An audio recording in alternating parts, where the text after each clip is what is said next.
Hello, y'all bollocks, yeah.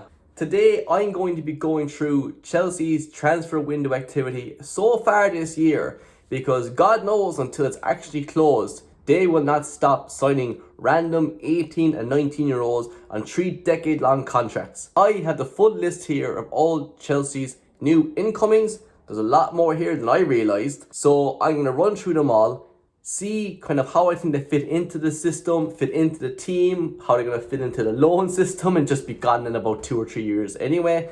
So yeah, let's get into it. So first thing I want to point out is a number of players that we've actually signed this summer transfer window. Apparently we've signed 8 players. Now this does include the likes of Estevao, who is just coming to the squad here now, and we're now just paying for him apparently. But regardless of that, I'm just going off this business here. I'm going to include Estevao because he's now joined the squad as a new incoming, so it's only right, I think, to include him in this list here. So first on the list, the first player that we signed apparently this summer transfer window was the goalkeeper Mike Penders for 17 million. Is he ever going to play for Chelsea? Is he ever realistically going to play for Chelsea on a consistent basis? And is he seen in the long-term plans? I'm going to give you a little spoiler and tell you probably not. He's going to be loaned out. He's going to be Petrovic 2.0 at the best. So I don't know. I would just give that maybe a D. 17 million, going to be sold for money. I don't really care about Chelsea's financial well-being as long as we're not getting deducted points and the likes. So me looking at a transfer that we bring in for 17 million and then flipping for a profit for 10 million, I don't see that as a good deal. I just want to know how it affects the first team squad and helps us win trophies and win the Premier League ultimately. So it's a D. I don't see any point in this transfer whatsoever. Dario Esugo for 18.5 million.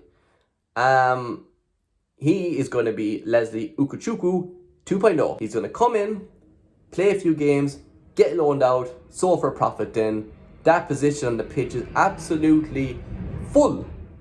To the brim. Absolutely full. It's so full that if I had a meter scale thing here on the screen, it wouldn't fit in the screen because it's overflowing. Esugu, fair enough, cool enough name, sounds kind of funny, but barely going to play. Going to be sold for profit again. Going to have to give it an absolute F. Liam Delap. Everyone and their mother, and if they're still alive, their mother's mother knows that we signed Liam Delap for his release clause of 13 million from Ipswich.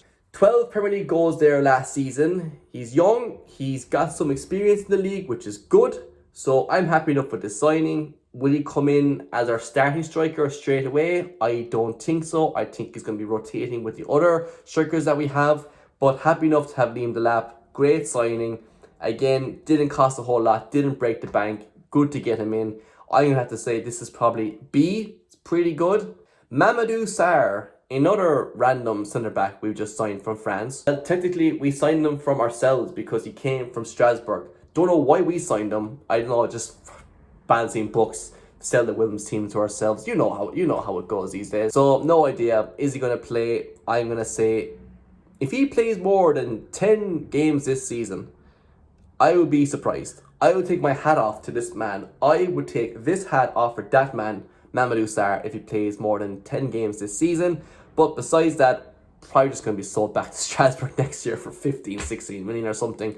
Or just to somebody else after he spent a season or two on loan away. So I'm going to have to say Mamadou Sarr, F. Complete and utter waste of money. Why did we sign him?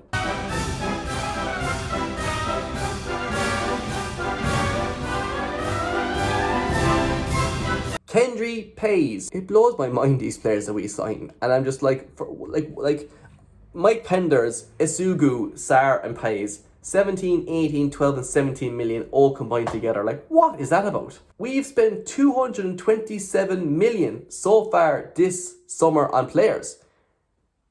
And besides Estevao, who's included in this, Yao Pedro, Gittins and Liam Delap, that's only about half of that 227 million. I think, I'm not sure, I'm not going to do the maths and check, but definitely spend 100 million on players just to sell them on for 150, 160 million in combined value.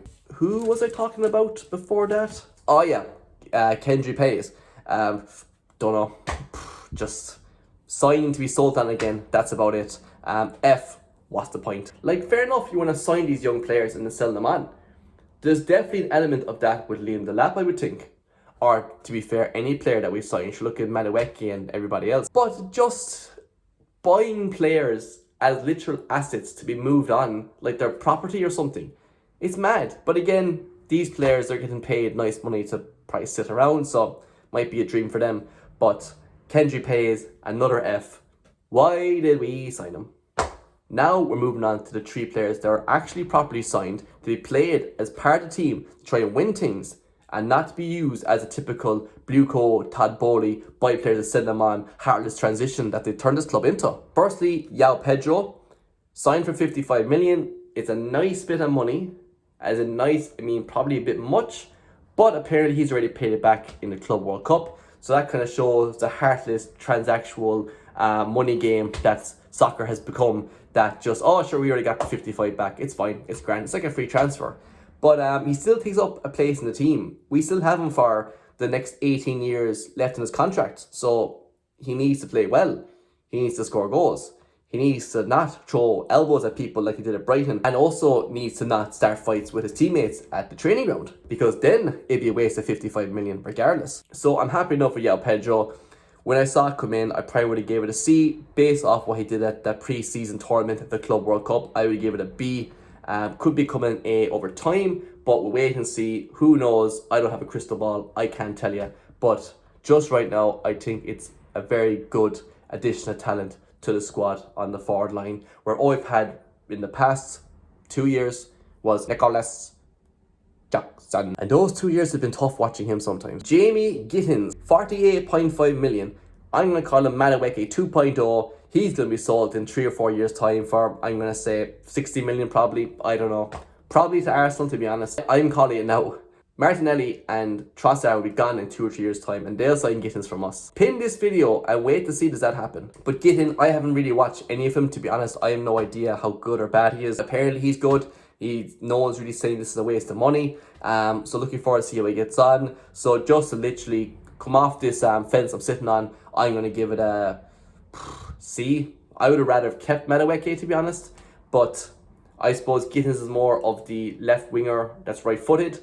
Madueke is the complete opposite. Fair enough, it's grand. We'll see how he gets on. I give it a C. Esteval Willian, the holy grail of Todd Bowley. Todd Bowley has a picture in his house, I'm guessing anyway. And up on the wall, he has Esteval and Andre Santos. Besides that, I don't know who else he really have up on the wall. There probably are his two. Like, he sits down and then like he's here in the bed and they're both either side, touch him before he goes to sleep, falls asleep, and then dreams of more 17 and 18 year olds that he can sign from Brazil and across Europe to just flip for profit in a few years' time. But enough about Todd Bowley's dreams. We are focusing on my dreams, which is to actually win the Premier League for the first time in about 8 years. And I think Esteval Willian, if he's half as good as what I've heard about, 29 million isn't a bad price. Hopefully he fits in and kind of can play coming into that attacking midfield role. Hopefully he can repeat what he did during stages at the Club World Cup and even during his time in Brazil. Obviously the step up from the Brazilian League to the Premier League is massive. But can Esteval do it? Again, no crystal ball here. I can't tell you. But sure, look, we'll watch, we'll see, and hopefully he does well. So I'm going to give that one a B just because I'm feeling generous. And to be honest, the rest of them, like Penders, Isugu, and Sarr and Pies, are dreadful. Don't know what's the point in it. It's just literally spending money to then make money in a few years down the line. I think Esteval can be good. Could be the new Rodrigo. What's the other guy's name? Vinicius Jr., that crybaby. I don't know. He's at Chelsea, and we love to stunt players' growths. So, no idea, but we'll see how he gets on. I give it a B. So that's been my rankings of our transfer business so far. Let me know what you think. Tell me how wrong I am for my assessment of all these players, and tell me how you think that these players are going to help our squad, especially Mike Penders. I want to see nothing but Mike Penders stands in the comment section telling me how great he is, how he's going to dethrone Sanchez and help us win the Premier League. If I see any other comment, I'm not reading it, I'm not replying to it, I'm not acknowledging it. I only want to see the love from Mike Penders. But besides that, yeah, been a good enough window so far. I'm happy enough. A lot of chopping and changing in the front line, but I suppose when we have the likes of João Felix, Nkuku, Madueke, Sancho, Mudryk all heading away, I probably think it was good to bring in. We've 3 new players brought in. We haven't absolutely flung everything at the wall like we did that first January window when we signed Mudryk, and Adueke, and still had Ziyech and all them. That was quite the mixed bag of a dressing room. I suppose it wasn't really a mixed bag of a dressing room, since half the players had to get changed in the hallway because we hadn't enough space for all these players. But yeah, thanks very much for watching. Hope you enjoyed the video. Do please like, comment, subscribe, share with all your friends so they can see how wrong I am as well, and tell me how wrong I am, and we'll go from there then. Thanks very much, and take care handy.